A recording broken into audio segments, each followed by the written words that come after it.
เห็นคนตั้งอกตั้งใจเพื่อสิศึกษาธรรมปฏิบัติธรรมมันเป็นเรื่องประเสริฐที่สุด เห็นคนไปเข้าโรงเรียนเข้ามหาวิทยาลัยเป็นพันเป็นหมื่นมันก็บ่เป็นตาดีใจดอกต่อให้ไปเป็นล้านเป็นหมู่กันก็บ่น่าดีใจพอปานใดนั่นเป็นเรื่องวิชาการของโลกหาความรู้มาเพื่อสิมีความรู้หาเงินหาทองหายศหาอำนาจลางเทื่อก็บ่ได้หาแนวดีแนวงามใส่ตัวพอปานใดเก่งหลายๆฉลาดหลายๆบางเทื่อเปรียบพี่เอาเปรียบน้องเอาเปรียบบ้านเอาเปรียบเมืองเอาเปรียบฮอดพ่อฮอดแม่เอาเปรียบพ่อเอาเปรียบแม่บางเทื่อก็เบียดเบียนฮอดวัดวาศาสนาความรู้ความฉลาดเหล่านั้นตรงกันข้ามกับหันหน้าเข้าหาศีลหาธรรมคันคนมีศีลมีธรรม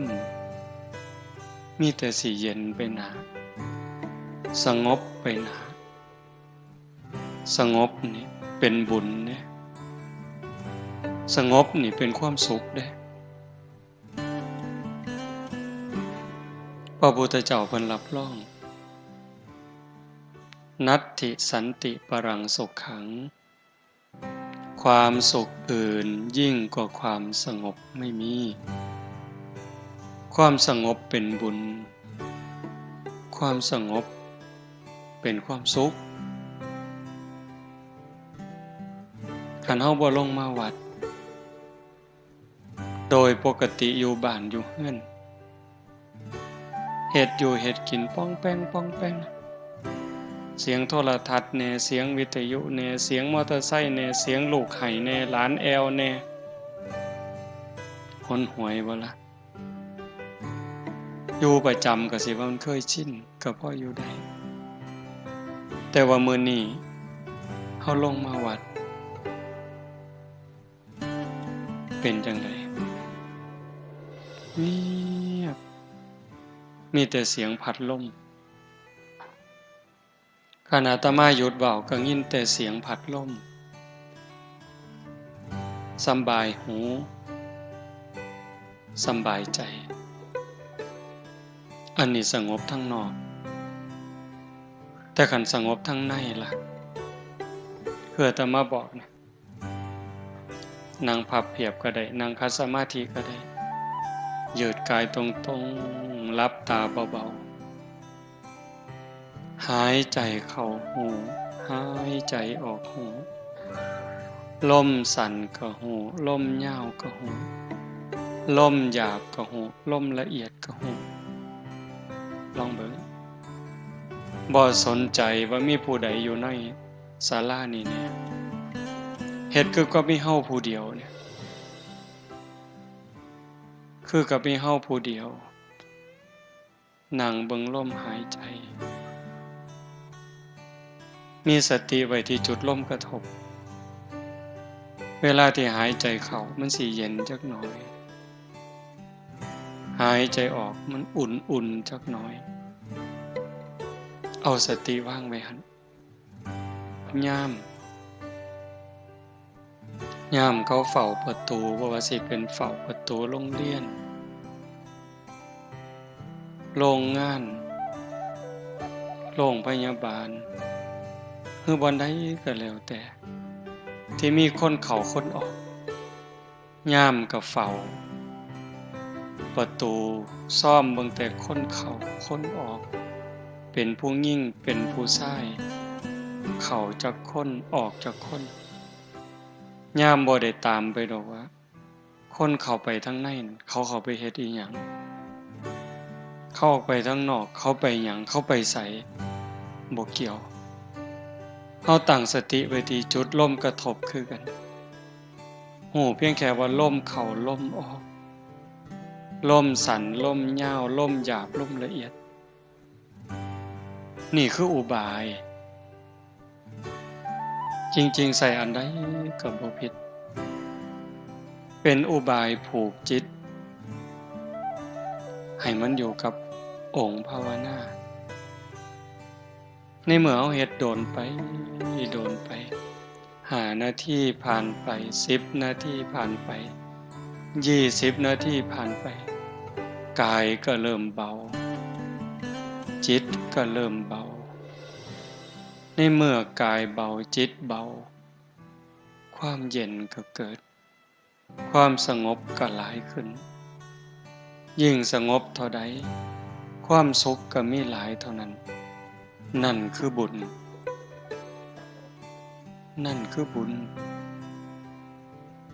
บุญเป็นที่เพิง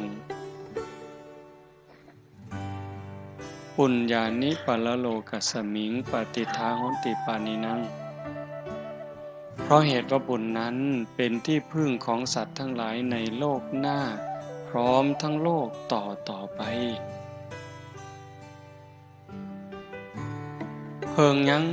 ก็บ่ประเสริฐสำกับเพิงบุญเพิงผัวเพิงเมียเพิงลูกเพิงหลานเพิงพี่เพิงน้องกับเพิงใดในข้าวที่หักกันในข้าวที่หักกันในข้าวที่มีศีลมีธรรมในใจคันเวลาใดที่ศีลที่ธรรมจืดจางไปจากใจแล้วผัวกลายเป็นข้าศึกศัตรูเมียก็กลายเป็นข้าศึกศัตรูลูกเต่าเหล่าหลานญาติพี่น้อง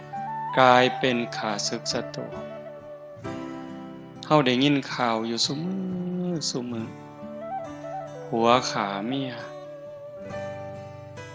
มันบ่น่าเป็นแต่มันก็เป็นเมียขาผัวลูกขาพ่อแม่ขาลูกพี่น้องญาติทรัพย์สมบัติขานั่นที่เพิงภายนอกว่าท่านมั่นคงถาวรอีหยังบ่ท่านปลอดภัยแต่ว่าบุญเนี่ยกลายเป็นที่เพิงให้ความสุขให้ความเอิบอิ่มใจให้ความเจริญก้าวหน้าในโลกนี้ก็ตามโลกหน้าก็ตามบุญเป็นสื่อของความสุขอย่างว่าคันเฮ็ดไว้หลายๆเฮ็ดไว้ดูๆเก็บเล็กผสมน้อยห้อมเต่าตื่มกันคันบุญหลายเด้เกิดมาในตระกูลครอบครัวที่ยากจนแต่ว่าโดนไปดีย้อนลูกสำบายย้อนลูกได้ผัวกับผัวดีผัวคุณได้เมียกับเมียดีเมียคุณเกิดในตระกูลที่ยากจนคนแค้นลำบากลำบน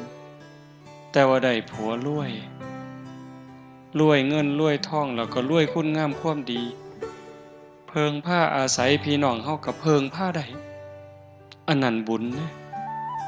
ลูกเกิดมากก็เสือถอยฟังค่ำลูกคุณเจริญรุ่งเรื่องไปในมือข้างหน้าโยมบางคนเป็นตาอ่อนซ่อนลูกเพิ่นมาบวชนำศึกไปวัน2 มื้อ3 มื้อไล่ๆกันผู้หนึ่งจบวิศวะทำงานระยองบ้านอื่นดอกอยู่ทั้งกันทะลมพ่อแม่เพิ่นก็สบายลูกผู้หญิงทำงานอยู่กระทรวงพัฒนาสังคมและความมั่นคงของมนุษย์ปฏิบัติธรรมบ่แต่งงานอยู่ก็สิบ่ท่านพ่อบังมักก็บ่จักแต่ว่าอยู่มาปานนี้บ่ท่านได้แต่งงานปฏิบัติธรรมตลอดร่างกายก็มอบให้สภากาชาติลูกผู้ชายจบวิศวะทำงานอยู่ระยองเหล้าบ่กินยาบ่สูบมาบวชอยู่นำ10 กว่ามื้ออาตมาก็บ่ได้บอกจักควมหูเฮ็ดหูหยังเอง บัดมื้อศึกแล้วเพิ่นก็เฮ็ดหนังสือเป็นข่าวๆหนังสือที่กำลังปรับปรุงพอศึกแล้วก็ขออนุญาตพาพ่อพาแม่ไปมุกดาหารไปกราบพระธาตุพนมกลับมาก็มานอนวัดมาเฮ็ดนั่นเฮ็ดนี่แล้วก็กลับไปทำงานผู้หนึ่งก็วิศวะคอมพิวเตอร์ศึกมื้อก่อนมื้อหนึ่งเนี่ยไล่ๆกันเหล้าบ่กินยาบ่สูบทำงานอยู่คอมพิวเตอร์เครื่องเนชั่นเฝ้าคอมพิวเตอร์มีลูกน้องเฝ้าเป็นพันคนอันนี้ก็บักอย่างดีนั่นหมายถึงพ่อแม่ผู้เพิ่นมีบุญอยู่เป็นนี่เด้สำบายย้อนลูกคันผู้บุญบ่พอล่ะยากย้อนลูกเจ้าของเกิดในครอบครัวที่พ่อแม่มีบุญมีศีลมีธรรมร่ำรวยพ่ออยู่พ่อกินบ่ลำบากพ่อแต่ตกครอบครัวมาผัวก็เมาเมียก็เล่นไพ่เล่นการพนันตกลูกตกหลานมากับผานอย่างเดียวเป็นหนี้เป็นสินย้อนลูกขึ้นโรงพักขึ้นศาลย้อนลูกเห็นบ่นั่นคือบุญบ่พอคำโบราณเพิ่นว่าบุญมีแล้วดีสิป่องใสคันแม่นบุญบ่ให้ของขี้หายสิแล่นโฮมอันนี้เว้าเฉพาะในโลกปัจจุบันเด้มันก็ส่งผลตั้งแต่เดี๋ยวนี้โลกปัจจุบันเนี่ยโยมถือว่าเป็นผู้มีบุญมีสติมีปัญญาเกิดในบ้านที่มีวัดมีว่ามีครูบาอาจารย์จูงเข้าหาศีลหาธรรมเฮาเองก็เป็นผู้บ่ประมาทยังใส่ใจสนใจเป็นเรื่องอีหลีเด้บุญเป็นที่พึ่งเขาก็ได้ตั้งอกตั้งใจเก็บเกี่ยวสัมภารธรรมครูบาอาจารย์เพิ่นพาเฮ็ดปฏิบัติธรรมเฉลิมพระเกียรตินายหลวง88พรรษาอ้างเพิ่นปฏิบัติธรรมถวายเพิ่นพร้อมได้คือกันเด้เป็นอุปถัมภกกรรมเฮาได้ก่อนเกิดขึ้นกับเฮาก่อนเกิดขึ้นกับจิตกับใจแล้วอุทิศส่งไปถึงพระบาทสมเด็จพระเจ้าอยู่หัวบุญตรงนี้จะเฮ็ดให้เพิ่นอายุหมั่นขวัญยืนสุขภาพแข็งแรงเป็นห่มโพห่มไส้เฮาโดนไปอีกตัวเฮาเองก็สิมีสุขภาพแข็งแรงขึ้นบ่แม่นเว้าเล่นเด้ยิ่งเฮาได้เดินจงกรมได้นั่งสมาธิได้เจริญภาวนาแผ่เมตตาตัวเฮาแผ่เมตตาอุทิศบุญอุทิศกุศลเนี่ยที่เฮาเอิ้นว่าเจ้ากรรมนายเวรบาปบุญที่เฮาเคยเบียดเบียนเราสรรพสัตว์เขาตกทุกข์ได้ยากบางจิตบางใจยังอาฆาตพยาบาทจองเวรเขาอาฆาตเขาก็เป็นทุกข์ย้อนอาฆาตย้อนจองเวรย้อนสร้างบาปสร้างกรรมเขาไปตกนรกบ้างเป็นเปรตบ้างอสุรกายบ้างเฮ็ดให้ตกทุกข์ได้ยากลำบากลำบน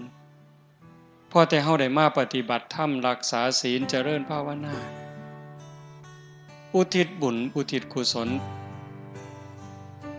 เพิ่นรับหูรับทราบให้อโหสิเป็นอโหสิกรรมโลกนักก็เบาบางโลกเบาบางก็จางคลายโลกน้อยๆหมดทุกข์น้อยๆหมด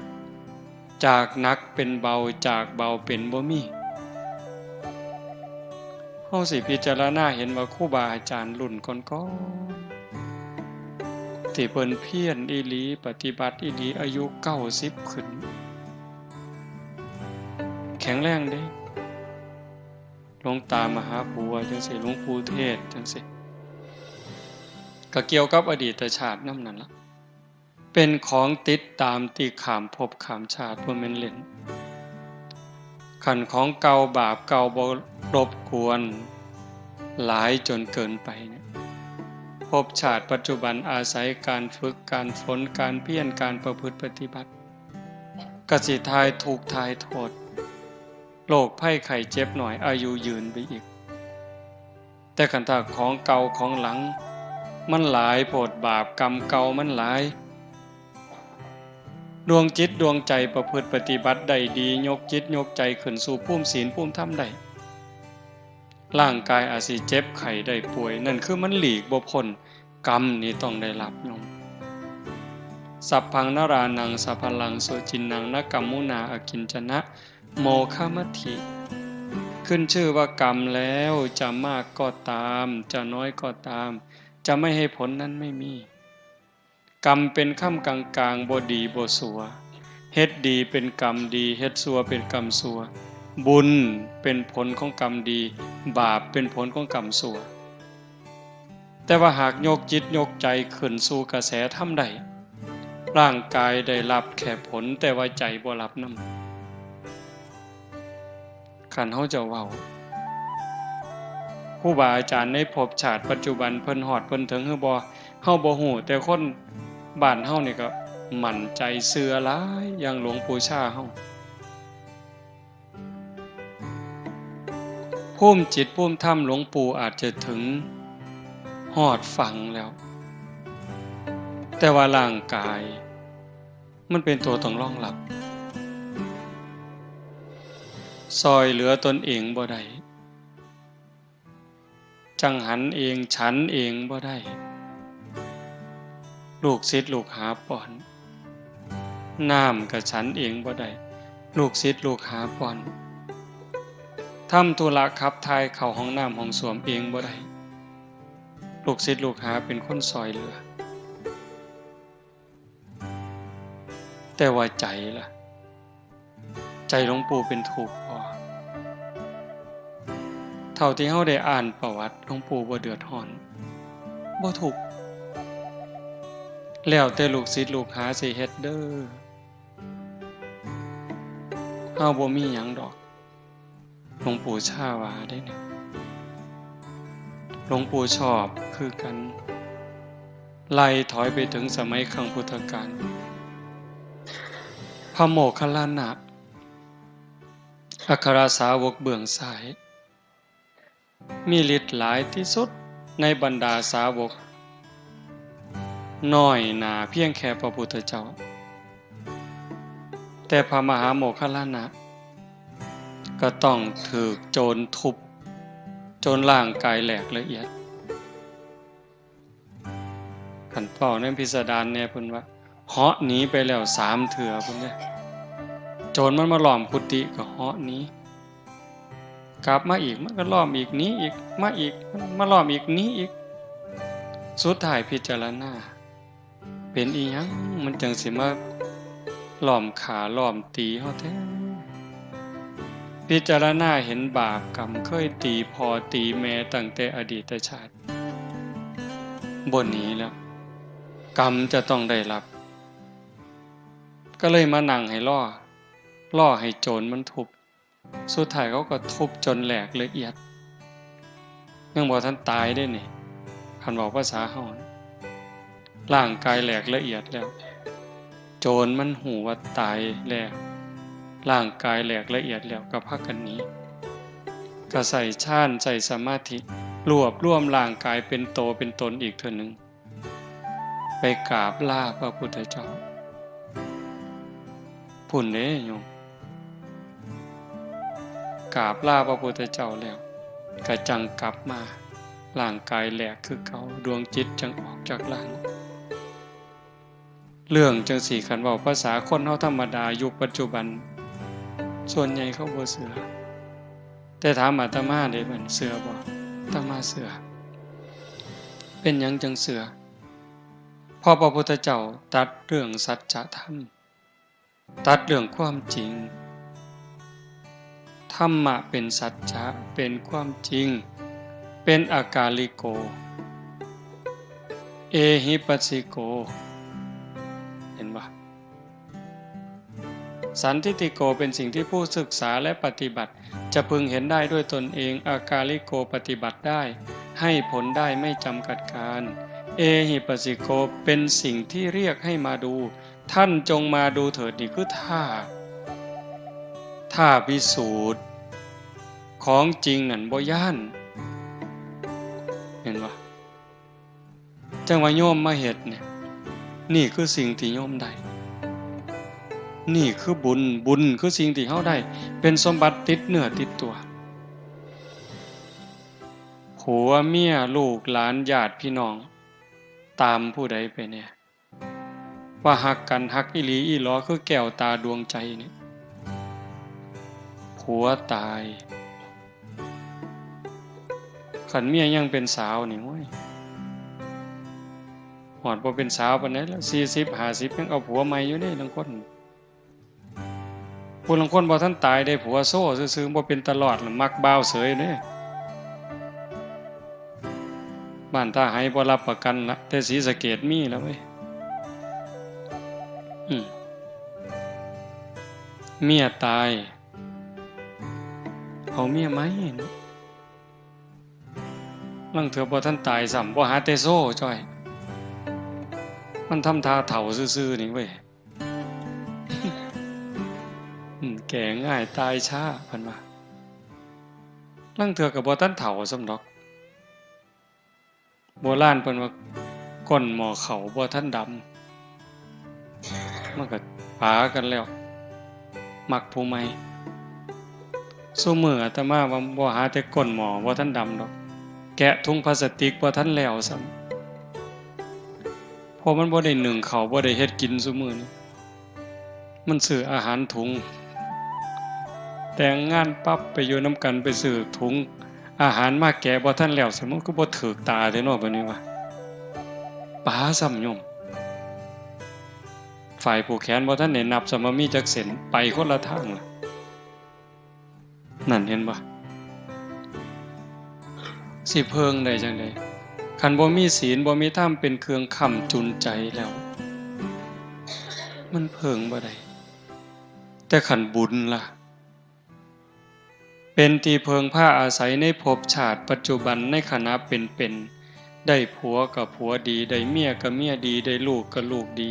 เฮ็ดบ่พอได้ก็ได้บ่พอมีก็มีบ่พอเหลือก็เหลือโรคภัยไข้เจ็บหน่อยอายุก็ยืนบัดนี้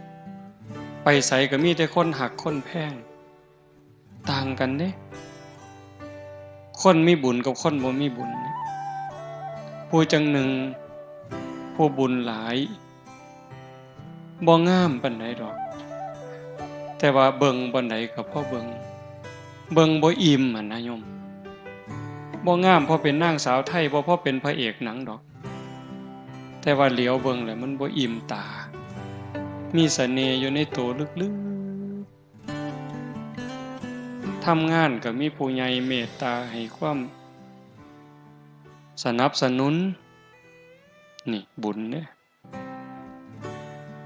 แม่นสิตายจากโลกนี้กลับไปสู่สุคติมีสวรรค์เป็นต้นเกิดใหม่ใส่บุญกินบุญทั้งสวรรค์เป็นร้อยวันพันปีเมื่อเวลาต้องกลับมาเกิดเป็นคนอีกขันบ่ทันถึงความเป็นพระอริยเจ้าบ่ทันถึงที่สุดแห่งธรรมก็ต้องกลับมาเกิดอีกพอกลับมาเกิดปั๊บเกิดในตระกูลสูงอันนี้บุญหลายดิเกิดในตระกูลสูงบุญหลายไปกว่านั้นอวัยวะครบถ้วนหน้าตาดีผิวพรรณดีฐานะดีสติปัญญาดีเฉลียวฉลาดโรคภัยไข้เจ็บหน่อยอายุยืนสารพัดเฮาสิได้ยินคำว่าสัตว์โลกเป็นไปตามกรรมอันนี้เป็นเรื่องที่ต้องพิจารณาเด้กรรมเป็นค่ำกลางๆบ่ได้ดีบ่ได้ชั่วเฮ็ดดีเป็นกรรมดีเฮ็ดชั่วเป็นกรรมชั่วบางคนเกิดในตระกูลสูงพุ่นละเชื่อเจ้ามอมนั่นมอมนี่แต่ว่าขันบุญบ่พอมันก็ซับซ้อนพระพุทธเจ้าเพิ่นว่าเรื่องกรรมเรื่องวิบากเนี่ยเป็นอจินไตย คือกันกับด้ายเปียกด้ายเปียกที่มันทับถมกันมันหยุ่งปลดยากแก้ยากโยมเขาจะเห็นว่าบางคนเกิดในตระกูลสูงเชื่อพระวงศ์แต่ว่าขี้ร้ายเห็นบ่เกิดในตระกูลสูงเชื่อพระวงศ์บางคนก็หน้าตาดีแต่ว่าโง่เอาที่ล่ะก็เป็นหมดทั้งเทื่อพิการทั้งเทื่อโรคหลายจังซี่นั่นคือบุญบ่พร้อมมันบ่สมบูรณ์เฮ็ดดีอันนึงแต่ว่าขาดอันนึงให้ท่านเนี่ยสิเฮ็ดให้รวยแต่ว่าขาเขามาท่านน่ะรวยอยู่แต่ว่าอายุสั้นมักเบียดเบียนสัตว์มาท่านมาทำบุญรวยอยู่แต่พิการเอาติล่ะรวยอยู่แต่ว่าโรคหลายเอาติล่ะบ่สามารถทานศีลมันก็สารพัดเธอมันสิสมบูรณ์หมดทุกอย่างคนที่เพิ่นสมบูรณ์หมดทุกอย่างอะโยมเกิดในตระกูลสูงพร้อมงามพร้อมรวยพร้อมโรคภัยไข้เจ็บน้อยพร้อมอายุยืนพร้อมเพิ่นมีเทิงทานเทิงศีลเทิงภาวนาเทิงเมตตาเทิงซอยเหลือเทิงเกื้อกูลบ่อิจฉาบ่ริษยาจิตใจดีจิตใจงามมีเมตตาต่อเราสัตว์บ่มีที่สุดบ่มีประมาณได้เจริญสมาธิภาวนาได้ประพฤติปฏิบัติเต็มที่มีแนวเฮ็ดให้สร้างก็บ่สร้างเฮ็ดให้เครียดก็บ่เครียดมันบ่ง่ายที่เฮ็ดใจได้อย่างนั้นก็ต้องอาศัยการฝึกการฝนการอบรมจังซี่จะว่างานปฏิบัติธรรมนี่เป็นงานสืบสานอายุพระพุทธศาสนาเป็นงานสร้างจิตวิญญาณพอเฮาบ่ได้เกิดชาตินี้ชาติเดียวโยมคันเฮาเชื่อตามพระพุทธเจ้าเฮาบ่ได้เกิดชาตินี้ชาติเดียวเฮาผู้เดียวนี่หวยนับคู่บ่เลือดเฮาผู้เดียวนี่คันเอามาโฮมกันเกิดมาแต่ละภพแต่ละชาติถือแค้นถือขาเอาเลือดเฮาผู้เดียวมาโฮมกันนี่หลายกว่าน้ำในมหาสมุทรเห็นบ่น้ำตาเฮาผู้เดียวห้องไห้ในเวลาเสียอกเสียใจถือกันถือแกล้งห้องไห้หาพ่อหาแม่ห้องไห้หาผัวหาเมียนี่คันเอามาโฮมกันก็หลายกว่าน้ำในทะเลน้ำตาเฮาผู้เดียวนี่แต่ละภพแต่ละชาติเอามาโฮมกันกระดูกเข้าผู้เดียวเกิดมาแล้วตายเกิดมาแล้วตายเอากระดูกเข้าผู้เดียวมากองโฮมกันหลายกว่าภูเขาเวปุลบรรพตจังซั่นเฮาบ่ได้เกิดขึ้นมาเทื่อนึงเทื่อเดียวตายลงไปเที่ยวนี้ก็บ่ได้จบจังว่าวัฏสงสารบ่มีเบื้องต้นบ่มีท่ามกลางบ่มีที่สุดพระพุทธเจ้าเพิ่นบอกแต่ว่าเฮามีปัญญามีบุญหลายนะถึงแม้นว่าสิยากจนคนแค้นเกิดบ้านนอกคอกหน้าบ่ร่ำบ่รวยพอปานใดแต่ว่าเฮาก็ดีอย่างหนึ่งเกิดมาพ่อวัดพ่อว่าพ่อพระพุทธศาสนาได้มีโอกาสมาเติมบุญให้เจ้าของนี่เป็นเรื่องดีเด้เฮ็ดบุญก็เฮ็ดแบบคนฉลาดนี่เฮ็ดง่ายๆนี่เฮ็ดง่ายๆนี่โยมผู้ใดได้ขางัวเนี่ยนี่มาเฮ็ดบุญมื้อนี้เลี้ยงแขกเลี้ยงคนได้ขางัวขาหมูขาเป็ดขาไก่บ่นี่สะอาดแล้วเด้นี่ศีลข้อที่1บ่ได้เบียดเบียนทรัพย์สินสมบัติของผู้ใดบ่ได้ลักบ่ได้จี้ได้ปล้นบ่ได้เบียดเบียนจิตใจผัวเมียลูกเต้าเล่าหลานผู้อื่น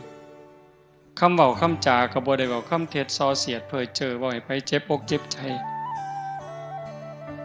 บ่ต้องเลี้ยงเหล้าเลี้ยงยาเสียเงินเสียทองอีหยังเด้นี่บุญนี่เป็นบุญบริสุทธิ์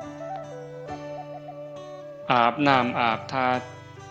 สะอาดสะอ้านแล้วใส่ชุดขาวลงมาวัดโยมลองเบิ่งเด้พิจารณาเด้มาแบบง่ายๆเงินก็บ่ต้องเตรียมจ่อย ผู้บ่เตรียมก็บ่เตรียมบ่มีจักสลึงหลวงพ่อเพิ่นก็บ่ได้เว้าดอกไม้ดอกเดียวบ่ติดมือมาเพิ่นก็บ่ว่าแต่มันสิกลายเป็นบุญบักอย่างใหญ่เด้คันเทียบกับบุญที่เฮาเฮ็ดอยู่เฮือนบุญแจกข้าวหาพ่อหาแม่หาปู่ย่าตายายคันผู้บ่เข้าใจนี่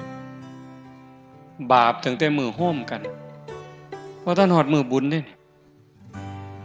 เอิ้นลูกเอิ้นหลานเอิ้นพี่เอิ้นน้องบ้านเหนือบ้านใต้มาประชุมกันสิแจกข้าวหาพ่อหาแม่เฮาเฮ็ดจังได๋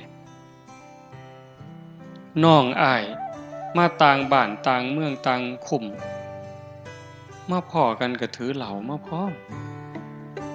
ถือเบียร์มาพร้อมขาไก่กินพร้อมโอ้สิเข้าบุญกฐินนี่นี่เข้าบุญกฐินแจกข้าวหาพ่อหาแม่เข้าบุญอัฏฐะแจกข้าวหาพ่อหาแม่เริ่มต้นด้วยการขาด้วยเริ่มต้นด้วยการกินเหล้ากินยาโสกันไปเจ้าสิออกหลายปานใดอันนี้เว้ากันดีเด้นี่น้องอ้ายฮักกันอ้ายสิออกหลายปานใดเอื้อยสิหลายปานใดน้องสิหลายปานใดล่ะเฮ็ดบุญกฐินหาพ่อหาแม่เฮาต้องเฮ็ดใหญ่เติบเด้สมศักดิ์ศรีของวงตระกูลอ้ายสิออก500,000เจ้าออกหลายปานใดเอาน้องอ้าย 3-4 คนผู้นี้500,000ผู้นี้400,000ผู้นี้ล้านเอาออกมาเอาเงินมากองกันว่าแล้วสิจ้างหมอลำคณะใดนั่นออกข้างแล้วได้บัดจ้างหมอลำจัก500,000น้อเอาตกลงเอางัวจักโตไหวแล้วได้บัดสิบอกคนหลายปานใดเหล้าหลายปานใดเบียร์หลายปานใดตกลงกันหมดจ้างหมอลำ500,000ซื้อเหล้าจัก50,000ซื้องัวซื้อหมูจัก50,000นิมนต์พระจักหาองค์เนาะองค์ละ10 บาทนี่บัดสิเอาบุญได้บัดนี้รอให้เฮือนอื่นเขานิมนต์ไปซะก่อนพอมันเหลือหน่อยลงจังบ่ไปหลายอยู่เฮือนเจ้าของนะครูบาหัวดีแต่เด็กคนนี่ก็ได้คันบอกก็ว่าอยากให้พระอยู่หลายๆอยู่โดนๆให้อยากพระเต็มวัดเต็มว่ามัดนิมนต์แล้วเอา5 องค์เพิ่นว่า9 องค์บางหม่องนิมนต์แต่เจ้าอาวาสโอ้ยอาตมาเป็นลูกวัดนี่หนีมันเลยละเว้ยอยู่แต่เจ้าอาวาสซะสั่นกินเป็นแต่เจ้าอาวาสนั่นแล้วเนาะ เห็นบ่นี่เฮ็ดบุญเนี่ยเฮ็ดแนวนั้นหมดเป็นแสนหมดเป็นล้านบุญกันน้อยๆแต่ว่ามื้อนี้บ่แม่นเว้าเอาเด้แม่ใหญ่ก็ฟังแล้วก็คิดอย่าเชื่อเด้เชื่อง่ายแล้วโง่เว้ยฟังแล้วก็คิดคันมื้อนี้เฮาตั้งใจมาฝึกปวดขาก็ทนปวดแอวก็ทนพยายามฝึกสติให้อยู่กับอารมณ์ปัจจุบันอันนี้ก็คือฝึกพระพุทธเจ้าเพิ่นบอกมาเสสหัสเสนโยยะเชทะสัตสตังสมังเอกันจะภวิตัตตานังมหุตตัมปิปูชเยสาเยวะปูชนาเสยโยยันเยวะสัตสตังหุตัง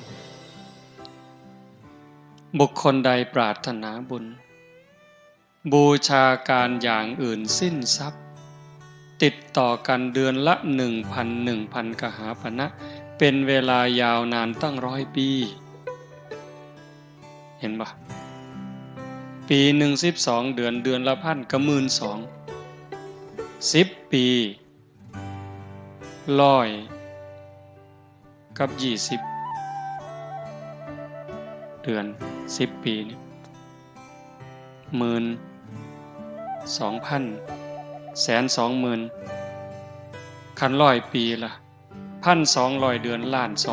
200,000เมิดเงินล้าน200,000ใส่เวลา100 ปีเมื่อยเท่าใดเสียเคิกเวียกเคิกงานเท่าใดแต่พระพุทธเจ้าว่าแม่นสิเฮ็ดหลายปานนั้นก็ได้บุญหน่อยกว่าการบูชาผู้ฝึกตนแม้เพียงครั้งเดียวการบูชาแปลว่าการแสดงออกถึงการหูคุณหูค่ามื้อนี้ เฮาแสดงความเคารพบูชาต่อพระรัตนตรัยนี่ดอกไม้มาซ้ำนี่เทียนซ้ำนี่ผู้บางคนบ่มีดอกไม้บ่มีธูปเทียนเอามือนี่กราบลงไปกลางพื้นระลึกนึกถึงพระพุทธเจ้าอะระหังสัมมาสัมพุทโธภควาอันนี้ก็บูชาเด้ยกขันดอกไม้ใส่หัวอิมินาสการเรนะอันนี้ก็บูชาเด้บูชาคือการแสดงออกถึงการรู้คุณรู้ค่ากล่าวคำสักการะว่าออกมานี่ด้วยคำเคารพด้วยการสักการะเพียงแค่กล่าวคำอรหังสัมมาสวากขาโตสุปฏิปันโนเทื่อเดียวได้บุญหลายกว่าผู้ไปทำบุญอย่างอื่นเลี้ยงเหล่าเลี้ยงยาขาสัตว์ตัดชีวิตจ้างมาหลองมาล่ำมาสู่กันเบิงเมิดเงินตั้งว่า1,200,000ใส่เวลา100 ปีได้บุญหน่อยกว่าการมากราบลงกลางผืนซื่อๆนี่พระพุทธเจ้าเว้ารับประกันอาตมาบ่ได้ว่าเอาเองเนี่ยเพิ่นพาเฮ็ดพาทำจังซี่บ่แม่นของเล่นเฮาคิดว่าเล่นก็เล่นสำหรับผู้เล่นแต่ผู้อีหลีมันอีหลีเด้อากาลิโกปฏิบัติได้ให้ผลได้ไม่จำกัดการเฮ็ดดีเดี๋ยวนี้ก็ดีเดี๋ยวนี้เฮ็ดชั่วเดี๋ยวนี้ก็ชั่วเดี๋ยวนี้พระเจ้าบ่เกี่ยวสิมาดลบันดาลผู้ใดให้ดีให้ชั่วบ่ได้พระพรหมสิมาลิขิตไปให้ดีให้ชั่วบ่ได้แต่การกระทำของเจ้าของนั่นเฮ็ดให้เจ้าของดีเจ้าของชั่วโยมอยู่บ้านมีลูกมีผัวมีเมียทำมาหากินปากกัดตีนถีบกลางแดดกลางเดินโยมก็เป็นพระใดขันใจโยมเป็นพระใจนี่มันเป็นพอเกี่ยวกับเครื่องแต่งตัวดิอยู่บ้านอยู่สองบ่มีสูทขาวใส่แต่ว่าใจมีศีลมีธรรมมีความเมตตาอายสัวกลัวบาปกลายเป็นใจพระเห็นบ่ใจนี่เป็นเนี่ยเป็นตำรวจแต่ว่าไปหลักเขาไปปล้นเขาใส่สูทตำรวจแต่ใจเป็นโจรประพฤติตัวอย่างโจรก็กลายเป็นโจรในเครื่องแบบเห็นบ่ใจเป็นใหญ่ใจเป็นประธานทุกอย่างสำเร็จที่ใจถึงก่อนสิสุขนี่ก็ใจสุขสิทุกข์นี่ก็ใจทุกข์สิเดือดร้อนก็ใจร้อนสิสงบร่มเย็นก็ใจสงบร่มเย็นคนเนี่ยมันเป็นผู้ลิขิตโลกร้อนเพราะใจคนร้อนโลกเย็นเพราะใจคนเย็นโลกนี่มันสิวุ่นวายก็เพราะใจคนนี่ซับซ้อนวุ่นวายโลกสิสงบร่มเย็นก็ย้อนคนเด้ถ้าใจคนสงบใจคนร่มเย็นคือโยมอยู่จังสิโยมลองคิดเบิ่งมาถ้าหมดโลกคนหมดโลกเนี่ยมีจิตใจคือญาติโยมบ้านท่าไห้อำเภอเขืองในเมืองอุบลเฮาเนี่ยเป็นจังสี่หมดโลกตอนนี้สินับถือศาสนาพุทธก็ตามนับถือศาสนาคริสต์ก็ตามนับถือศาสนาอิสลามก็ตามนับถือศาสนาพราหมณ์ศาสนาซิก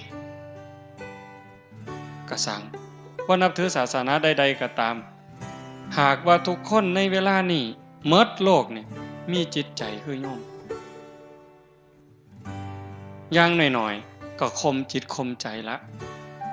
ร้อนก็ทนหนาวก็ทนหิวก็ทนง่วงก็ทนปวดขาปวดแข้งก็ทนพอใจก็ทนบ่พอใจก็ทนพยายามสงบใจ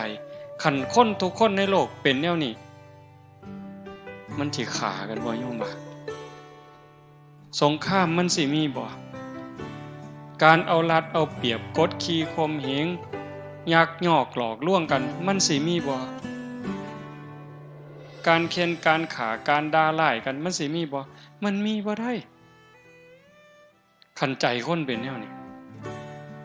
ที่ใจญาติโยมเป็นจังซี่ก็ย้อนโยมมีธรรมเป็นหยังโยมจังได๋มีธรรมก็ย้อนโยมไฟบุญเชื่อของคนงามความดีมันฝังมาในจิตวิญญาณโยมตั้งแต่อดีตชาติแล้ว เฮาบ่ได้เกิดมาชาตินี้ชาติเดียวอย่างว่ามันคอยสะสมคอยบ่มคอยเพาะ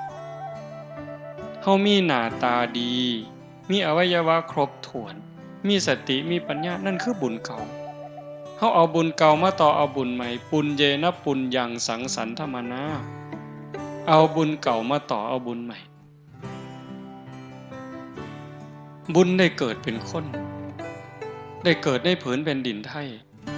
เกิดใต้ร่มใบบุญบารมีของพระบาทสมเด็จพระเจ้าอยู่หัวเกิดมาพ่อพระพุทธศาสนา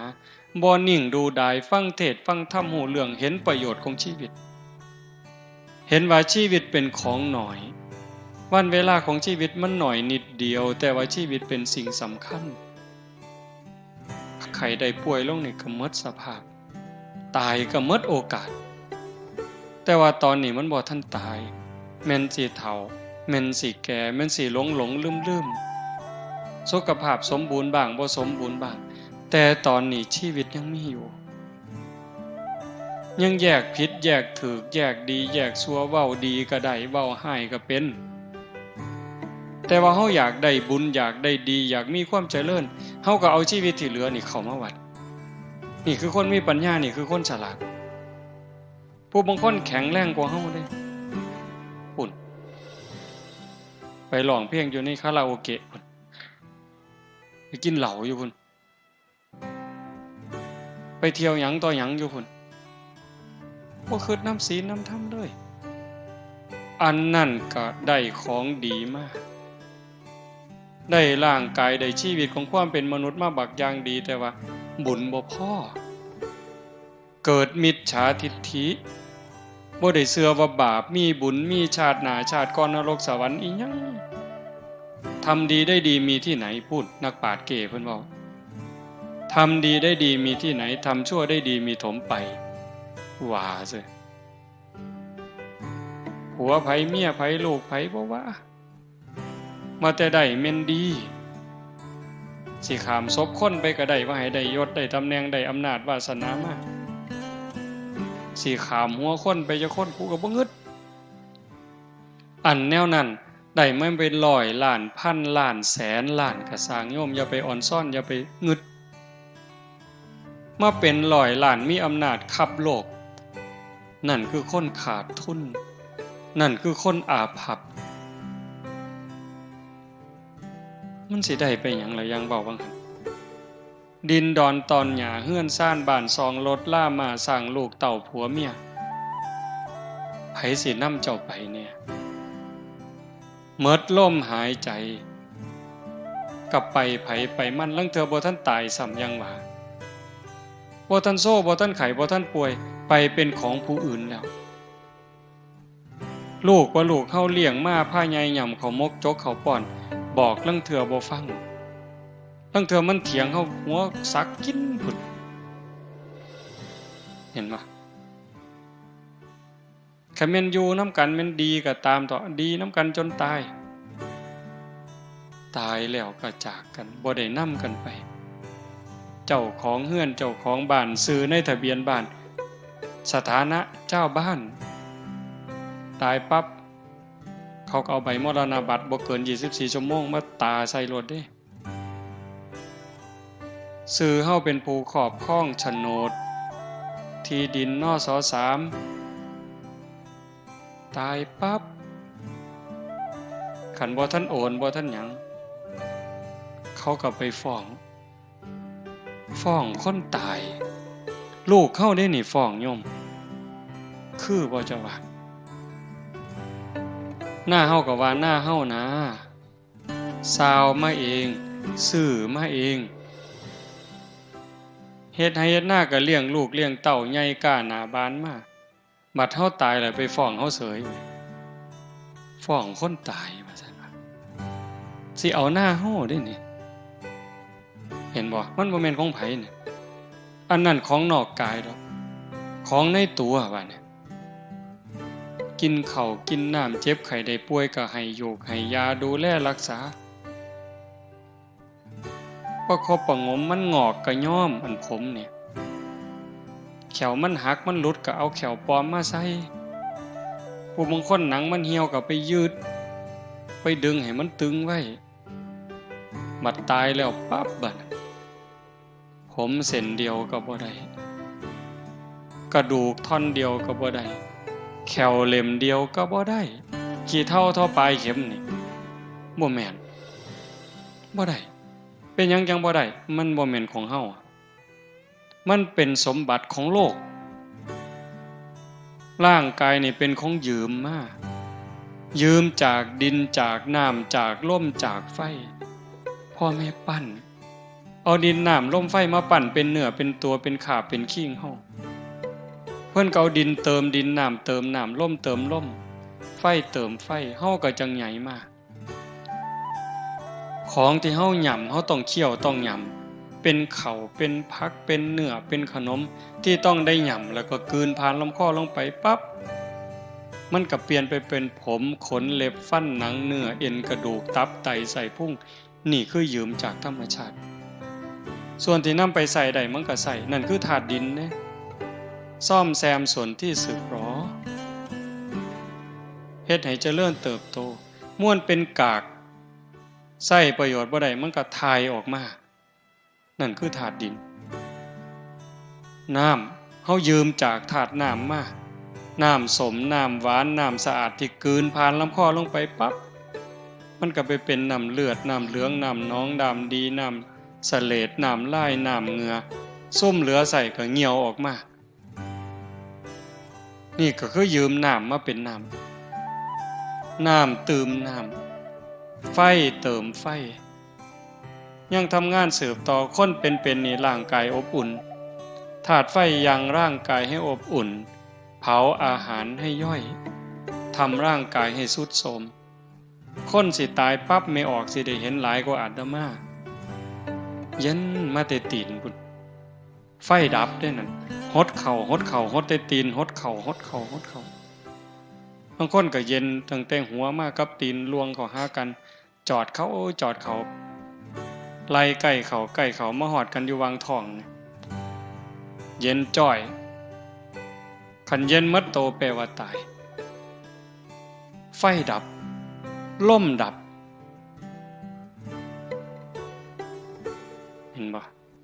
ยืมล่มมาเติมล่มหายใจเข้าหายใจออกนี่คือล่มยังเติมล่มยังทำหน้าที่ของเขาปกติแต่ขันเขาบ่ทำหน้าที่แล้วล่มคัดของป่วยคัดของซ้ำหน่อยซ้ำใดซ้ำหนึ่งนี่เจ็บไข้ได้ป่วยล่มเดินบ่สะดวกป่วยไข้แต่ขันอย่าหยุดเลยล่มหยุดเลยตายไฟบ่ปกติไข้ป่วยคือกันไฟทำงานบ่ปกติเย็นเกินไปก็ไข้ได้ร้อนเกินไปไข้ได้ขันพอดีเฮาก็จังเป็นอยู่จังซี่ลมผิดปกติก็ตายไฟผิดปกติตายน้ำผิดปกติป่วยตายน้ำท่วมปอดเป็นจังไดเห็นบ่ล่ะเหี่ยวบ่ออกเอ้าผิดปกติตายธาตุดินบ่ปกติป่วยไข้ตายคือเก่าอันนี้คือเฮายืมเข้ามาคันถ้าบุญมีเขาก็บริหารไปปกติถึงเวลาเมื่อเวลาก็ตายเอาโลดแต่คันถ้าบุญบ่พร้อมเจ็บไข้ออดแอดร่างกายเป็นของยืมแต่ว่าโลกนี่เป็นสถานที่ที่เฮามาเยี่ยมชั่วคราวบ่ได้มาอยู่ถาวรบ่ได้มาอยู่ตลอดไปโลกเป็นเหมือนกับศาลาพักร้อนไม่ใช่ที่อยู่อันถาวรของใครบ่มีผู้ใดเซ็นสัญญาว่าสิมาอยู่จักเดือนจักปีจักสิหมดลมมื้อใดจักสิจากมื้อใดบางเทื่อบ่ได้สั่งบ่ได้ลาดีๆอยู่นี่โยมแข็งแรงอยู่นี่ละกินข้าวกับลูกกับผัวกับเมียนอนแล้วบ่ลุกเว้าแล้วเว้าอีกเนี่ยก่อนปีใหม่โยมเมืองอุบลบ้านขามใหญ่คนบุญบักอย่างคักเด้อเนี่ยอาตมาได้เฮ็ดถนนก็เอาแบบอย่างเพิ่นนี่แหละเป็นโยมเนาะหลายปีแล้วเพิ่นนิมนต์อาตมาไปเทศน์ ส่วนพี่ส่วนน้องทอดผ้าป่าเทถนนจากหมู่บ้านไปสู่หมู่บ้านเทถนนคอนกรีตหมู่ก็เฮ็ดน้ำเล่าบักอย่างคักอยู่เด้จากนั้นมาอายุก็บ่ทันหลายดอก58 ปีมีสวนแบบจังสิไปเฮ็ดมีบ้านหลังหนึ่งอยู่สวนก็ไปเฮ็ดศาลาขึ้นในสวนเจ้าของเฮ็ดกุฏิเฮ็ดห้องน้ำส่วนหมู่มาปฏิบัติธรรมวันพระในพรรษาก็พากันเป็นไปอยู่พรรษาบัดฮอดมื้อวันพระหรือมื้อวันเสาร์อาทิตย์ก็ส่วนหมู่ไปสังฆทานวัดนั่นวัดนี่นำครูบาอาจารย์หลายจังหวัดออกพรรษาก็ร่วมกันเฮ็ดกฐินปีละ10กอง9กองบัดปีนี้วางไกลๆวันพอก่อนวันพอเนี่ยประมาณวันที่6ได้ไปเผาอาตมาได้ไปเผาเพิ่นอยู่ดีๆนี่โยมขับรถไปหาหมออยู่อุบลเนี่ยจักแม่นไปบนใดดอกก่อนรู้สึกว่าบ่สบายก็ขับรถไปเองไปหาหมอเพิ่นก็ตรวจเกล็ดเลือดต่ำหมอว่าให้นอนเพิ่นก็เลยบอกหมอว่าผมนอนบ่ทันได้ดอกครับบ่ได้บอกลูกบอกเมียผมมาผู้เดียวผมขอไปบอกลูกบอกเมียก่อนขับรถไปบอกลูกบอกเมียลูกเมียก็แต่งเสื้อผ้าหน้าแพร่ก็มานำกันขับรถมาอีกไปบนเก่าเขาก็ว่าอาการหนักส่งเข้าโรงพยาบาลสรรพสิทธิ์ตรวจอีกเทื่อก็ว่าเกล็ดเลือดต่ำยืนยันขอบริจาคเลือดด่วนญาติทำอยู่ไสก็มาบัดนี้มาบริจาคเลือดบริจาคเกล็ดเลือดแต่ว่าเอาบ่อยู่เขาทั้งนึงก็ไหลออกซ้ำกับเทน้ำทิ่มสุดท้ายก็เสียชีวิตอยู่คืนเดียวโยมเห็นบ่โยมอีกผู้หนึ่งวันที่4ผู้หญิงมาเนี่ยวันที่4ท่านว่าอาตมาพาปฏิบัติธรรมหน้าศาลากลางเราก็ไปนำอยู่จนแจ้งยามมื้อเช้าเราก็ไปตักบาตรอยู่อบตบ้านเราทั้งราศียามมื้อแลงก็กินข้าวกับลูกกับผัวกับเมียก็นอนกับลูกกับผัวแล้วก็นอนตี3เสร็จลุกมาเข้าห้องน้ำกลับไปนอนใหม่พอนอนลงข้าวเดียวหายใจแห้งกึกผัวปลุกปุ้มขึ้นรถไปโรงพยาบาลราศีไปหอดหมอเขาว่าเมิดล่มตั้งแต่ครึ่งทางอันนี้บ่ได้สั่งบ่ได้ล่าได้คนบุญบักคักได้นี่ทอดผ้าป่าทอดกฐินสร้างวัด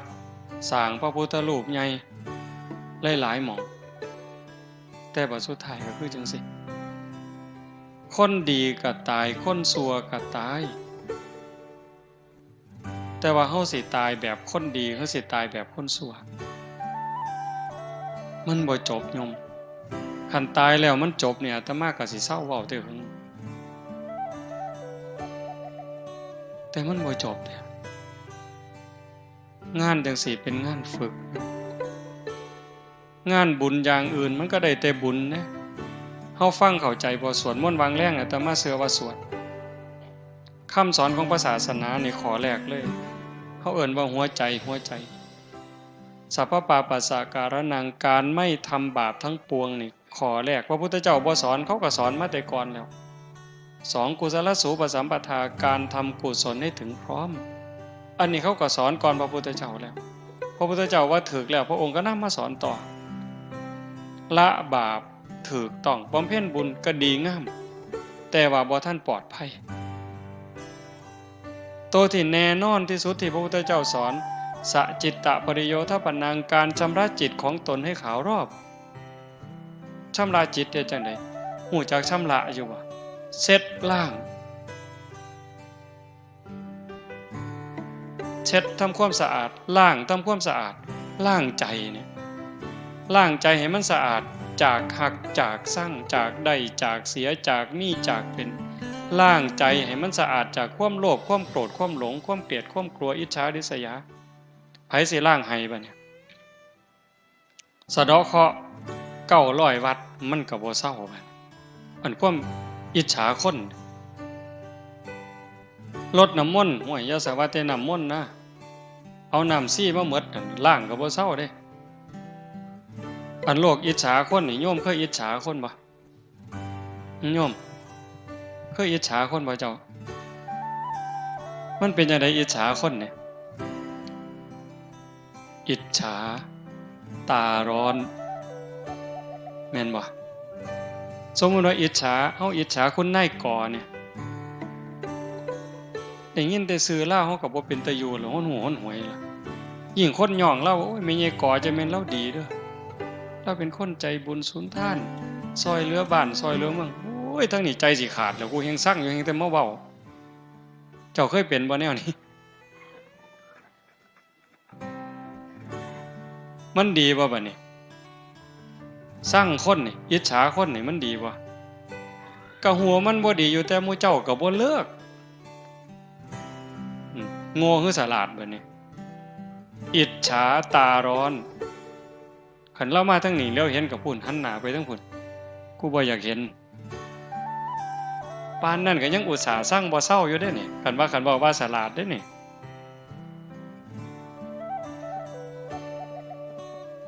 ให้ล้างใจตรงนั้นจากล้างสั่งล้างอิจฉาล้างโลภ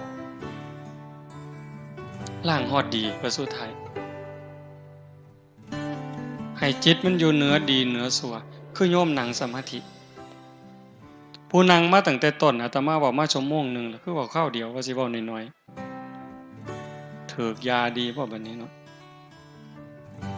ผู้นั่งมาตั้งแต่ต้นเด้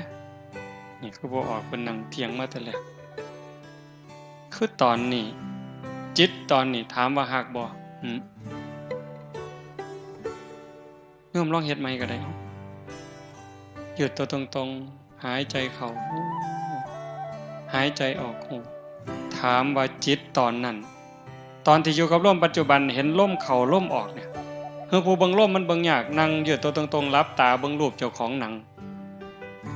มีสติไล่ตั้งแต่ฝ่าเท้าซ้ายจังใดเท้าขวาจังใดมือซ้ายมือขวาจังใดกายตั้งตรงบ่ก้มไปบ่เงยไปบ่ให้เห็นเจ้าของนั่งหลับตาเนื้อลืมตาในเอาสติเบิ่งรูปเจ้าของนั่งเห็นภาพเจ้าของนั่งชัดเจนตอนนี้นะถามว่าใจหักบ่มีความหักบ่บ่มีความสร้างมีบ่โลภมีบ่ย่านผีบ่ขันใจอยู่กับอารมณ์ปัจจุบันจังซั่นบ่หักบ่สร้างบ่โกรธบ่เกลียดบ่กลัวบ่อิจฉาริษยานั่นคือจิตเป็นอิสระเฮ็ดจังได๋สิพอกพูนจิตตรงนี้ไว้ให้มันได้หลายๆมันมีความเข้มแข็งคนธรรมดาอย่างเฮานี่เฮ็ดได้อยู่แต่บ่เข้มแข็งได้ชั่วครูชั่วยามโยมคันเฮาเฮ็ดบ่ได้ถึงที่สุดฝึกบ่ได้ถึงที่สุดทอดกฐิน8ล้านกองละ800ล้านเจ้าก็บ่ปลอดภัยอย่าซะว่า800กองแล้ว8ล้านกองก็ได้กองละ800ล้านก็บ่ปลอดภัยเป็นหยังเพราะว่าจิตเฮานี่กลับกอกเกิดเร็วดับเร็วเพียงแค่ชั่วรัดนิ้วมือนี่เหยียดนิ้วมือออกนี่กำเข้ามาปุ๊บนี่จิตเกิดดับแสนโกรธขณะ10ร้อยเป็นพัน10พันเป็นหมื่น10หมื่นเป็นแสน10แสนเป็นล้าน10ล้านเป็นโกรธแสนโกรธขณะนี่กรึบซ้ำนี่ใจเฮามันเกิดดับไว้มันคิดเรื่องนั้นเรื่องนี้ไว้วิทยาศาสตร์เพิ่นว่าแสงเร็วกว่าเสียงฟ้าเหลื่อมศรีสะเกษนี่ปั๊บปุ่นจัก2นาทีปุ่นจังสิดังมาฮอดบ้านตาหายจังสิฟ้าห้องหึมมาฮอดพี่เหลือมึงก็วนแป๊บๆยังขี้ไล่ก็ครึ่งนาทีจังสิหึมเสียงฟ้าห้องดังมาฮอดที่จริงมันเกิดพร้อมกันระหว่างแสงกับเสียงเนี่ยสปาร์คปั๊บเกิดเสียงปั๊บแสงแวบพร้อมกันแต่ว่าการเดินทางของเสียงน่ะมันช้ากว่าแสงไว้ไปโลดแสงนั่นแต่บ่สู่ใจมีไงบ่สู่ใจคนจิตคนเนี่ยจิตบ่มีรูปร่างบ่มีโตบ่มีตนกวัดแกว่งดิ้นรักษายากสัญจรไปไกลไปคนเดียวบ่ได้ส่วนกันคิดเด้เบิ่งมันเร็วส่ำใดผู้ใดเคยไปกรุงเทพ เคยทำงานกรุงเทพขึ้นฮอดโรงงานเคยไปอยู่เห็นฮอดแล้วแม่นบ่นี่ไหวบ่ผู้ใดเคยไปเชียงใหม่ขึ้นปุ๊บฮอดแล้วนี่เห็นบ่นี่ย่างย่องๆเชียงใหม่แล้วหุ่นย่างอยู่ดอยสุเทพแล้วเอ้าย่างดอยเดินอินทนนท์แล้วนี่เอ้าผู้เคยไปเด้ผู้เคยไปอินเดียปุ๊บผมฮอดแล้วนั่นเอ้าพุ่นกราบพระอยู่พุทธคยาพุ่นผู้เคยไปอเมริกาปุ๊บฮอดแล้วเห็นบ่นั่นคือใจเป็นหยังจังเว้าเรื่องนี้งานปฏิบัติธรรมนอกจากสิเป็นบุญนี่สำคัญที่สุดคือฝึกใจให้มันอยู่กับเจ้าของให้กายกับใจทำงานอันเดียวกันอยู่หน้าที่อันเดียวกันเพื่อป้องกันหยังป้องกันบ่ให้เจ้าของเป็นทุกข์บ่ให้เจ้าของเดือดร้อนอยู่ในเวลาปัจจุบันนิยมเวลาเฮาสิหักเด้เวลาสิหักเวลาสิสั่งเวลาที่เครียดสิขมสิย่านสิกลัวก็ย้อนตาเห็นแล้วก็ทรงใส่ใจหูได้ยินแล้วก็ทรงถึงใจจมูกได้กินก็ทรงใส่ใจกายสัมผัสก็ทรงใส่ใจลิ้นได้รสก็ทรงใส่ใจใจประมวลภาพมีหักมีโกรธมีเกลียดมีกลัวใจมันเป็นผู้รับเอาทั้งดีทั้งชั่วทั้งบุญทั้งบาปเป็นจังได๋บัดนี้ที่อาตมาเว้าข้างไว้วังนึงว่ากระดูกเฮาผู้เดียวก็สูงใหญ่กว่าภูเขาเวปุลลาบรรพตน้ำตาเฮาผู้เดียวก็หลายกว่าน้ำในมหาสมุทรเลือดเฮาผู้เดียวก็หลายกว่าน้ำในทะเลคันเอามาร่วมกันแต่ละภพแต่ละชาติอีหยังมันไปเกิดร่างกายตายแล้วก็เผากับฝังนี่ร่างกายขึ้นในธรรมชาติแต่ว่าจิตใจวิญญาณมันเดินทางต่อหอบบุญหอบบาปไปสำคัญที่สุดบัดนี้สิมีสุขมีทุกข์ในปัจจุบันเป็นอยู่นี่คันเฮามีสติฝึกได้ดีเห็นลมเข้าลมออกชัดเจนตาเห็นปั๊บยกจิตอยู่เหนืออารมณ์บ่ให้หักบ่ให้สั่งบ่ให้ยินดียินร้ายหูได้ยินเสียงก็ยกอยู่เหนืออารมณ์บ่ให้ยินดียินร้ายฝึกได้เฮ็ดได้เด้คันฝึกพ่อเฮ็ดได้โยมอาตมารับประกันว่าเฮ็ดได้คันฝึกพ่อบ่ให้หักบ่ให้สั่งตาเห็นก็สร้างหูได้ยินก็สร้างจมูกได้กินก็ตามลิ้นได้รสก็ตามกายสัมผัสเย็นร้อนร้อนแข็งก็บ่ให้ดีใจเสียใจให้เป็นปกติอยู่คือเก่าซ้ำบ่เห็นบ่ได้ยินแต่ว่าเข้าใจหมดแล้วจัดการได้หมดแล้วอันนั้นคือฝึกเป็นฝึกได้อันนี้ในขณะที่เป็นสำคัญขึ้นไปอีกเว้ยบัดสิตายโยมบัดเฮาสิตายนี่ที่ว่าบางหันทอดกฐิน8ล้านกองละ800ล้านก็บ่ทันปลอดภัยเพราะว่าเฮานี่เฮ็ดทั้งบุญทั้งบาปเด้โยมทั้งที่คนบุญมักบุญคือญาติโยมนี่ล่ะแต่ก็เผลอเฮ็ดบาปฮอดครูบาอาจารย์พระสงฆ์องค์นี้นั่งเทื่อก็เผลอเฮ็ดบาปเด็ดใบใหม่เสียหญ้าเสียยุ่งยืนเงี่ยวจังซี่เอาฉันข้าวเพี้ยนฉันจังหันฉันเพี้ยนกินข้าวค่ำใหญ่ฉันค่ำใหญ่ก็บาปอีกล่ะเขาดีล่ะฉันไปนำว่าไปนำก็บาปอีกแล้วกัดข้ามเข่าก็บาปอีกแล้วเฮ็ดจังได๋บัดนี้บุญก็เฮ็ดอยู่บักคังคักนี่เด้เป็นพระเป็นเน้นไหว้พระสวดมนต์เดินจงกรมนั่งสมาธิเว้าธรรมะให้ญาติโยมฟังแต่บัดกัดข้ามเข่าซื่อๆก็บาปนั่นคือสติมันขาดเป็นจังได๋บัดสิตายมันมาฟ้องใจเฮาบ่ได้เริ่มหยังจักอย่างโยมฟังดีๆได้สิจบแล้วเนี่ยจิตเฮานี่บ่ได้เริ่มหยังจักอย่างมันบันทึกข้อมูลที่เฮาเฮ็ดมาด้วยกายวาจาใจที่ถึงพร้อมด้วยเจตนาความคิดคำเว้าการกระทำใดๆตั้งแต่เฮาจำความใดถึงพร้อมเจตนามันถูกบันทึกไว้ในใจเฮาหมดคอมพิวเตอร์ว่ามันเก่งมันสิเก่งเพราะบันไดไวรัสกินข้อมูลเสียมิดปล่อยซ้อยไวรัสกินข้อมูลในคอมพิวเตอร์ข้อมูลเสียหายแต่ว่าใจเฮานี่โยมมันบ่ได้ลืมหยังจักอย่างโยมเพียงแต่ว่ามื้อนี้เฮาบ่เห็นซื่อคันโยมได้นั่งสมาธิได้เดินจงกรมฝึกจิตฝึกใจไปจักระยะหนึ่งมันจะเริ่มจ จำได้เรื่องเล็กๆน้อยๆคอรอแคแลจอกลอกแจกแลกจำหมดจำไปพุ่นล่ะฮอดนอนในกระด้งพุ่นโอ้ยอาตมาจำได้อะโยมบ่คิดว่าสิจำจักเม็ดจักสิจำมาเฮ็ดหยังเนาะของจังซั่นนอนในกระด้งเพิ่นเอาสมุดกับดินสอไว้เทิงหัวมีมีดโกนอยู่เทิงหัวแม่เพิ่นป้อนข้าว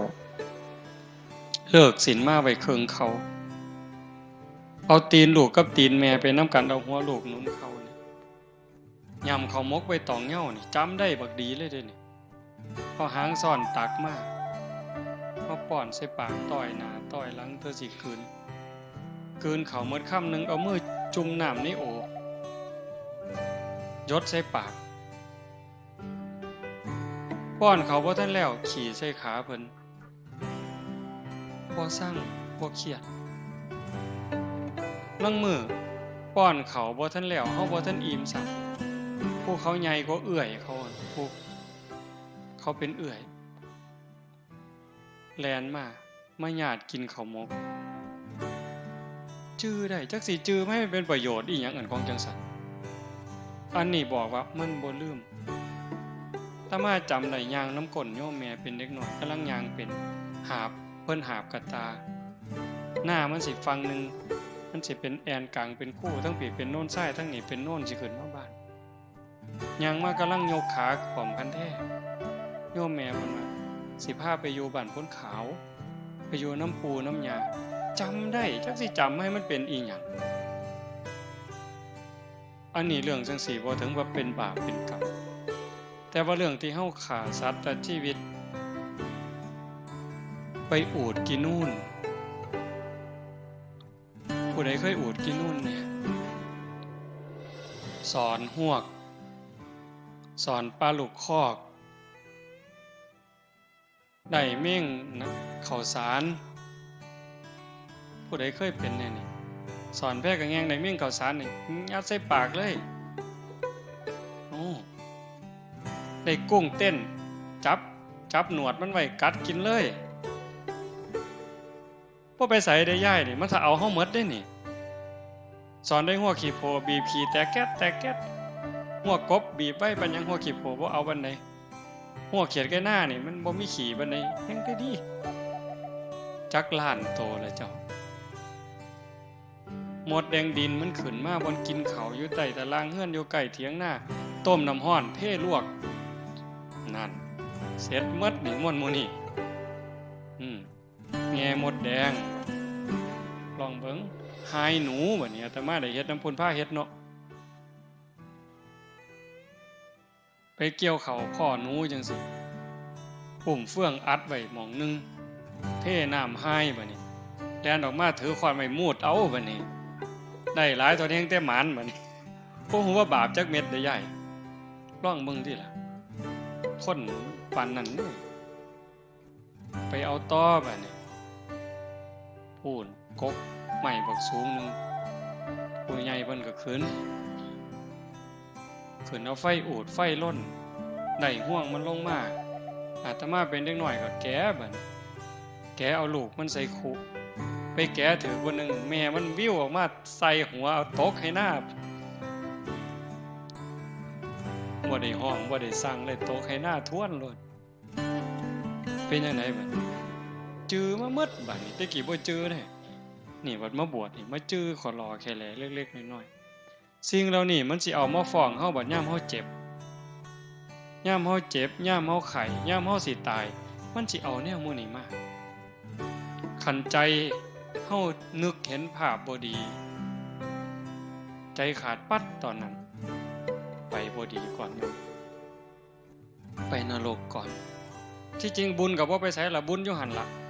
แต่ว่าใจมันไหลลงต่ำตามใจน้ำสิไหลลงตามหอมบ่ทันไหลกอดขึ้นเวียนเกี่ยวสู่ดอยแนวดีแนวงามบ่คิดแต่แนวบ่ดีเด้ดำรินี่พระพุทธเจ้าเพิ่นจึงสอนให้ในมรรคมีองค์8สัมมาสังกัปโปดำริชอบดำริออกจากกามเลยข้อที่1เลยนี่อวิหิงสาวิตโปดำริออกจากการบ่ เบียดเบียนนำหลีออกจากการบ่มุ่งร้ายนั่นคือทางถูกแต่ว่าใจคนล่ะยอมซ่อมเบิ่งเจ้าของได้โยมคนวัดคนว่าคนเฒ่าปานนี้ล่ะใจมันคิดเรื่องหยังคิดเรื่องกามบ่รูปรสเสียงสัมผัสอยู่ซื่อๆจิตมันสิไปคิดแต่เรื่องจังซั่นเกลือกกลัวอยู่จังซั่นออกจากเรื่องกามรูปรสกลิ่นเสียงล่ะเบียดเบียนสิไปเอาของผู้ใดสิไปโกงเอาของผู้ใดคันบ่จังซั่นปั๊บผู้ใดมันเฮ็ดหยังให้กูพยาบาทได้บัดนี้ผู้นั้นมันเคยว่าให้กูผู้นี้มันเคยเอาเปรียบกูผู้นั้นมันเฮ็ดพี่กูน้องกูอันนั่งสมาธินี่อาตมาเคยเว้าหมู่อาตมาก็เป็นอยู่ดอกแต่หันบ่ทันเว้าปานเล่าอาจารย์สมคิดจันนิ่งหนองไปนั่งนำกันอยู่วัดพิษป่านแก่งอำเภอเขมราชไปนำกันปีนั้นหลายองค์นั่งสมาธิชั่วโมงนึงอะโยมนั่งอยู่ชั่วโมงนึงนำกันก็เที่ยงที่รีไปก็ได้วัดหลวงพ่อใหญ่เพิ่นแผ่เมตตา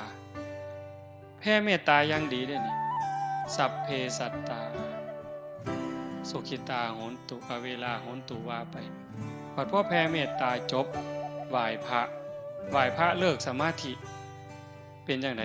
อาจารย์สมคิดเว้าความแรกขออภัยนะโยมอยากเตะปากผู้ใหญ่บ้านเด้ว่าซั่นอ้าวเป็นหยังล่ะเครียดให้ผู้ใหญ่บ้านเพิ่นก็เป็นเจ้าอาวาสเพิ่นปั่นไฟแห้งบัดนี้ยุคนั้นทุกวัดเขาสิมีห้านหมอลำแม่นบ่ล่ะรุ่นอาตมาไปอยู่สกลนำอาจารย์สมภพใหม่ๆมันคักเด้บ่ได้ย่านตายจักเม็ดได้ตอนนั้นอาจารย์สมคิดคือกันบ้านเพิ่นอยู่อุดรอำเภอศรีธาตุม่างห้านหมอลำเขาเพิ่นเดินหมอลำกับปลูกกกไม้ใส่เดินวัดผู้ใหญ่บ้านเขาเอางัวมาลามซุมื้อเพิ่นก็ไปผูกกกไม้ใส่ที่บัดเอาไปมาพวกทั้งพระผูกกกไม้บัดนี้ผู้ใหญ่บ้านเขางัวมาลามพิษกันหลายผู้นึงกับปลูกผู้นึงกับงัวมาลามสู่กันอยู่เป็นพรรษาออกพรรษามาผู้ใหญ่บ้านกับพาลูกบ้านพาพี่พ่อน้องเขามาไล่เพิ่นหนีบัดหนีมากกระเซิงมากบัดนี้ไปปฏิบัติธรรมนำกันนั่งสมาธิชั่วโมงนึงแล้วก็คือเห็นแต่ผู้ใหญ่บ้านเอางัวมาผูกใส่กกไม้ลาวที่บัดนี้ออกจากสมาธิก็อยากเตะผู้ใหญ่บ้านทนตัวบัดนี้เบิ่งติล่ะแทนที่นั่งสมาธิจิตสิสงบจิตสิเย็นมันสิมียุบหนอพองหนอพุทโธอีหยังเกิดเห็นแต่หน้าผู้ใหญ่บ้านที่ลี่อยู่ตั้งแต่เดิมนั่นคือใจโยมรักษามันง่ายบ่เจ้าว่าพยาบาทบัดเฮาสิตายมันเป็นจังซี่ปั๊บโอ้ยโยมพระกับพระไผกับไผไปเลยนรกอย่างเดียวคันมันขึ้นฮอดบุญมานี่เห็นภาพเจ้าของนั่งสมาธิเห็นภาพแม่ขาวพ่อขาวหลายๆใจขาดตอนนั้นเจ้าบอกว่าข่อยบ่ไปข่อยอยากลงนรกบ่ได้เด้โยมมาบานเพิ่นก็เตะขึ้นสวรรค์เลยเด้เตะขึ้นสวรรค์เลยข่อยบ่ไปเพิ่นก็ว่าเจ้าต้องไปโลดเด้นั่นเพราะว่าใจมันไปจิตดวงสุดท้ายในชีวิตนี้เป็นจิตดวงแรกของชีวิตหน้าการฝึกการฝนนี่ยังจำเป็นอาตมานั่นเป็นมือสุดท้ายเนี่ยบอกให้ฟังว่าคันแม่นว่ามันตายอาตมากับบ่ทันหม่อมนรกเป่าเต็มปากเลยโยมมื้อวันที่31นะสวดมนต์ข้ามปีพอดีเทิงภูเขานี่ภูเขาปั่นเอาเองพวกรถเพิ่นเฮ็ดมันมีก้อนหินขอรอแค่แลเนาะอาตมาเพิ่นสิลงไปอาตมาเลยว่าโอ้เจ้าไปเคลียร์ให้แน่เอารถไปเอาก้อนหินออกจักหน่อยเพื่อให้มันนั่งสบายมันมีหญ้ามีหยังนำเพิ่นก็รถไปแล่นหน้าแล่นหลังมันก็เป็นดินน่องขึ้นมาบัดนี้มันดินน่องขึ้นมามันค่ำๆอาตมาก็เลยชวนครูบาเอาเฟืองไปปกจักหน่อยหาโยมเพิ่นขึ้นไปนั่งสมาธิยามกลางคืนก็พากันเอาเฟืองขึ้นไปเอาเฟืองปก มันผันล่มมื้อวันที่31นั่นล่มแห้งๆมันบ่ซองไปใต้ฐานพระเพิ่นเห็นศาสตร์บัดนี้โอ้ปูเฟื่องแล้วก็เอาศาสตร์มาปูโยมก็4คนก็เจ้าก็มาสมทบมาแต่กันทะลักในมาแต่แถวๆนั้นอีกโยม4คนพระอีกองค์1 2กับอาตมาปูศาสตร์แล้วอาตมาเป็นเห็นขอนไม้ยูคาประมาณแขนเนี่ยโยมมันก็ใหญ่เติบเนาะเฮ็ดจังได๋เนาะเอามือคุ้ยบ่ตีนก็เอาตีนไปยันตีนยันมันก็ขยับแล้วสิเอาย่านศาสตร์มันปิวลงภูเขาก็สิเอาไม้มาทับถนศาสตร์บัดนี้พอแต่ไปยกขึ้นมาปั๊บเลิศโยมหัวว่าเป็นหยังนี่เลยไม่งอด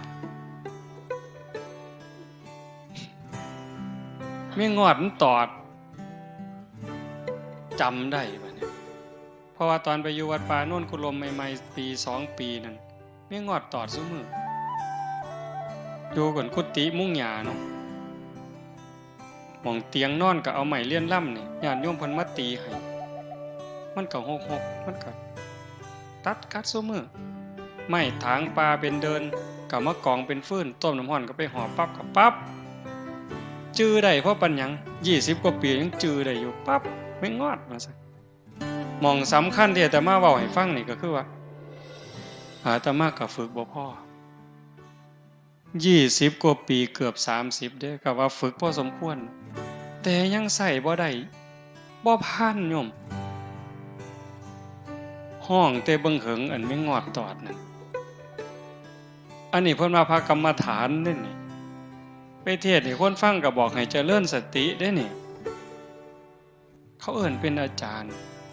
เขาเอิ้นพ่อครูเพิ่นลังมองแต่ว่าโง่บ่บัดเนี่ยมีงอดตอดแล้วหลงห้องบ่ฮู้โตเลยเพิ่นว่าห้องก็บ่พอได้บัดนี้อันขอนอยู่ในมือจักถิ่มแต่เบิ่งเหิงถิ่มไปไสบ่กำหนดบ่ฮู้ซ้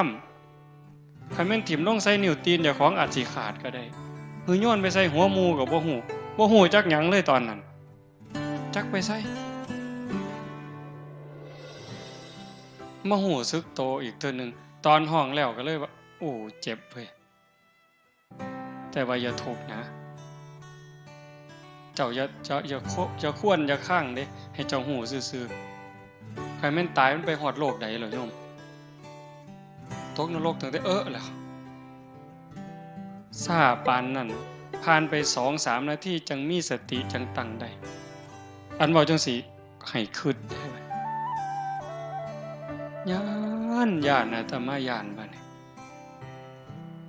ย้านหลังตายทุกข์ในขณะที่ตายว่าทุกข์ในขณะที่เป็นมันทุกข์เห็นอยู่แต่เฮาทนได้ทุกข์จากพ่อตายแม่ตายผัวตายเมียตายลูกหลังพัดภาคเฮาทนได้อยู่เป็นไข้เป็นหนาวปวดแขวทนเจ็บท้องออกลูกก็ว่าพ่อตาพ่อจือโยมก็บ่จือนี่คือมันชินเห็นบ่แต่ว่าทุกข์หลังตายล่ะนรกล่ะเป็นแนวใดเปรตเป็นแนวใดคันตามตำราเนี่ยมันเป็นตาญาณแท้จังว่าเพิ่นพาเฮ็ดงานจังซี่ปฏิบัติจังซี่ให้โยมตั้งใจมื้อนี้ซ้ำมาฝึกกลับไปอยู่บ้านอยู่เฮือนนั่นคือสนามรบวัดนี่มันเป็นบ่อนฝึก เก่งก็เก่งอยู่บ่อนฝึกแล้วมวยมันซ้อมอยู่ค่ายมันเตะก็สอบปานสิขาดตกเตะเป้าก็ปานสิขาดใส่หมู่พุ่นล่ะแต่ว่าขึ้นเวทีนี่ขาสั่นเที่ยๆยกขาก็บ่ขึ้นยกกำปั้นก็บ่ขึ้นจากมัดหนักก็กลายเป็นหนักมัดไปโลดดอกอันนี้มาวัดนี่มานั่งสมาธิหลับตามิ่งๆนี่บ่มีผู้ใดห้ายเจ้าเนาะพระก็มีแต่ย่องเจ้าก็สบายใจดีอันนี้มันสนามฝึกลบไปเฮือนผัวก็จมเอาลูกก็แอวเอางัวก็ออกคอกก็ร้องเบิ่งเอามันสิเป็นหยังบัดนี้กรรมฐานเจ้ามันสิเหี่ยไปฮอดไสเจ้าว่า